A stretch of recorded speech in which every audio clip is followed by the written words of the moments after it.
నమస్తే, welcome to Aadya media. ఈ రోజు మనతో పాటు స్టూడియోలో ఉంది సీనియర్ జర్నలిస్ట్ శ్రీమంది రామారావు గారు. నమస్కారం సార్. నమస్తే బాబు. సార్, సాఫ్ట్వేర్ దీప్తి హత్య కేసులో కొత్త నిజాలు బయటకు వచ్చాయని కొత్తగా వార్తలు వస్తున్నాయి సార్. ఆ నిజాలు ఏంటి సార్? ఎంతవరకు నిజాలు ఉన్నాయి దాంట్లో? అది సినిమాని మించిపోయిందండి ఆ ట్విస్ట్. అక్కడ సాఫ్ట్వేర్ దీప్తిని చంపేశారు, ఎవరో చంపేశారు అన్నమాట. ఆ దీప్తి చందన ఇద్దరు అక్కచెల్లెళ్ళు. దీప్తికి 22 సంవత్సరాల వయసు, చందనకేమో 20 సంవత్సరాల వయసు. అయితే మరి ఎవరు చెప్పారో తెలియదు. చెప్పిన తర్వాత తను శవంగా అంటే నెక్స్ట్ డే అంటే ముందు రోజుని మాట్లాడారు, దీప్తితో మాట్లాడారు, తల్లిదండ్రులు చందనతో కూడా మాట్లాడారు అన్నమాట. రెండో రోజు 12 గంటలకి, మధ్యాహ్నం 12 గంటలకు ఫోన్ చేసేసరికి ఇక్కడ చందన ఫోను స్విచ్ ఆఫ్ చేసి ఉంది, దీప్తి ఫోన్ నుంచి రెస్పాన్స్ లేదు. వాళ్ళకి అనుమానం వచ్చి చిన్నగా ఇంటికి వచ్చారు. ఇంటికి వచ్చినట్టయితే ఒక 2 లక్షల రూపాయలు క్యాష్, ఒక 10 తులాల బంగారం, అంటే 10 తులాల బంగారం కనిపించలేదు అన్నమాట. కనిపించకపోయేసరికి ఈ చందన కూడా కనిపించలేదు. అప్పుడు వాళ్ళకు కొంచెం అనుమానం వచ్చిందన్నమాట. చందన కనిపించలేదంటే చందన చంపి ఉంటుందని కాదు, కానీ ఏదో మొత్తానికి ఈ హత్యతో ఏదో సంబంధం ఉంటుంది, నాకు ఎందుకు భయపడిపోయి పారిపోయిందా, పరిపరి విధాలుగా వాళ్ళు ఆలోచనలో పడ్డారన్నమాట. ఆలోచనలు పడితే తర్వాత పోలీసులు గాలింపు చర్యల్లో ఆ చందన తాలూకు తమ్ముడికి వాయిస్ మెసేజ్ పెట్టిందన్నమాట. ఇందులో నాకు ఏమాత్రం కూడా ప్రమేయం లేదు, నన్ను మీరు అనుమానించవద్దు అని వాయిస్ మెసేజ్ పెట్టింది. పెడితే అది పోలీసులు చూపించాడు అన్నమాట. ఆ పోలీసులు చూపించినట్టయితే ఆ వాయిస్ మెసేజ్ బట్టి ఎక్కడి నుంచి ఫోన్ చేసిందో ఆ లొకేషన్ని వాళ్ళు అబ్జర్వ్ చేశారన్నమాట. లొకేషన్ అబ్జర్వ్ చేసినట్టయితే వాళ్ళకి ప్రకాశం జిల్లా పరిసర ప్రాంతాల్లో ఉండి ఫోన్ చేసినట్టుగా వాళ్ళకి తెలిసింది. తర్వాత ఏమో డబ్బులు ఒకటి ఇంట్లో లేవు కదా, 2 లక్షల రూపాయల డబ్బుతో రకరకాల ఆలోచనలు వచ్చాయి. ఫారెన్ వెళ్ళిపోయిందా, లేకపోతే ఊళ్ళో ఎక్కడైనా రాజ్యంలో వాటిలో హై క్లాస్ రాజ్యంలో తిరుగుతుందా, ఈవిడికి ఏదో మొత్తానికి ఫ్రెండ్ లేకపోయినట్టయితే ఇది జరగదు. అయితే ఫ్రెండ్కి ఈ చందనకి ఈ హత్యకి సంబంధం ఏంటి? హత్య జరిగిన తర్వాత డబ్బులు తీసుకెళ్ళిపోయిందా, డబ్బుల కోసమే హత్య చేసిందా, ఇలా రకరకాలుగా ఆలోచనలో పోలీసులు పడ్డారన్నమాట. పడి మొత్తానికి ఏంటంటే ఆవిడకి అంటే ఆ ఫోను మెసేజ్ని ఏమి కదిలించకుండా వీళ్ళు ప్లాన్ చేసుకున్నారు. ప్లాన్ చేసుకొని ఎక్కడి నుంచి ఫోన్ వచ్చిందో, మెసేజ్ వచ్చిందో సరిగ్గా రౌండప్ చేశారన్నమాట. రౌండప్ చేస్తే చందన దొరికేసింది.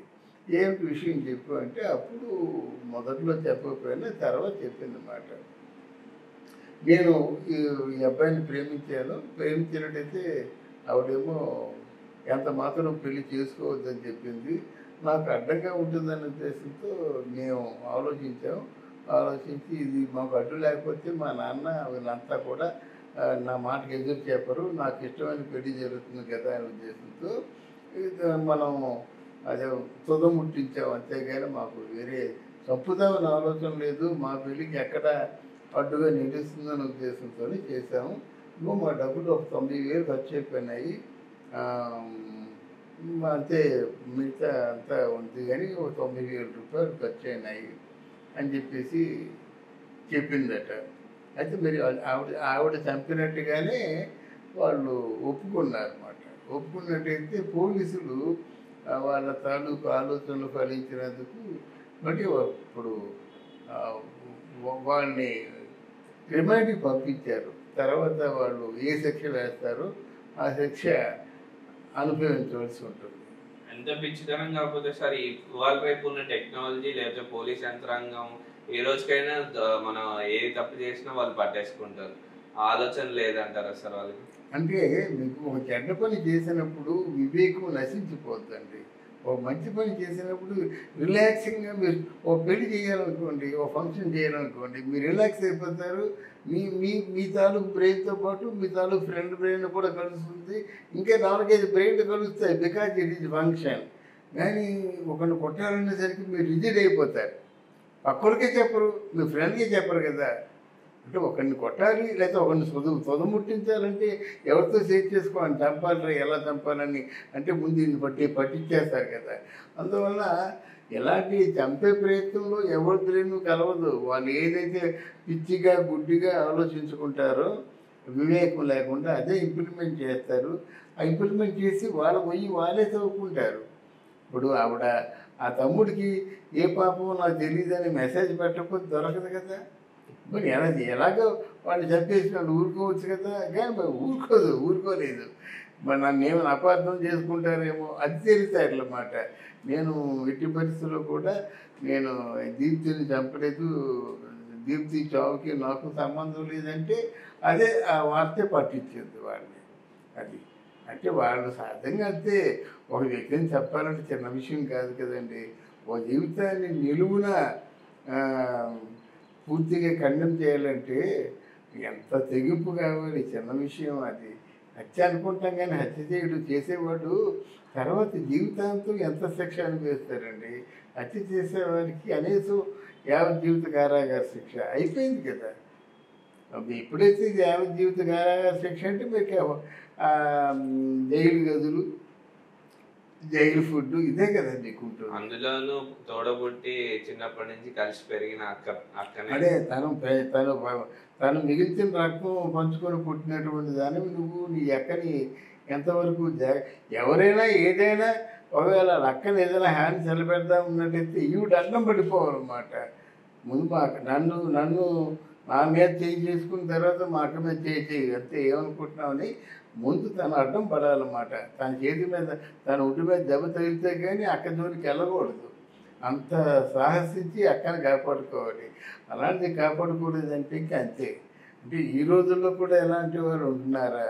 అలాంటి వాళ్ళు తగిన శిక్ష ఉండాలండి. శిక్ష లేకపోతే ఇంకా ఏముంది 2 రోజులు తిడతారు, 3వ రోజు వదిలేస్తారు డబ్బులు తీసుకొని అనే మాట వచ్చినట్టయితే వాళ్ళు ఎలాంటి హత్యలు పెరిగిపోతూనే ఉంటాయి.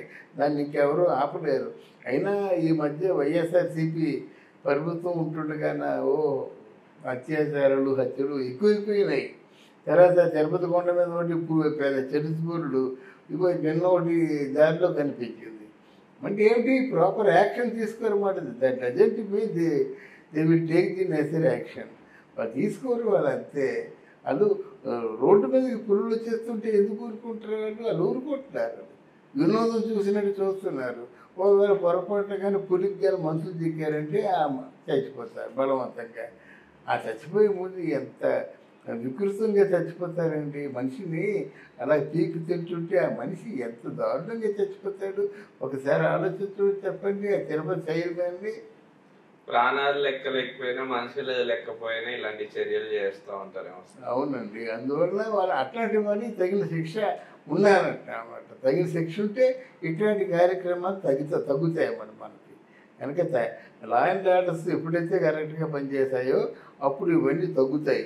లేకపోతే ప్రభుత్వానికి ఈ లా అండ్ ఆర్డర్స్ తొత్తులుగా పనిచేసినంత వరకు కూడా అవినీతి, అక్రమాలు, ఈ అత్యాచారాలు, హత్యలు ఇవన్నీ ఎక్కువైపోతాయండి. తప్పదు. ఏమో తిరిగి అవుతుందో రాబోయే కాలం చెప్పాలి. ఓకే అండి. థ్యాంక్ యూ అమ్మా. Thank you.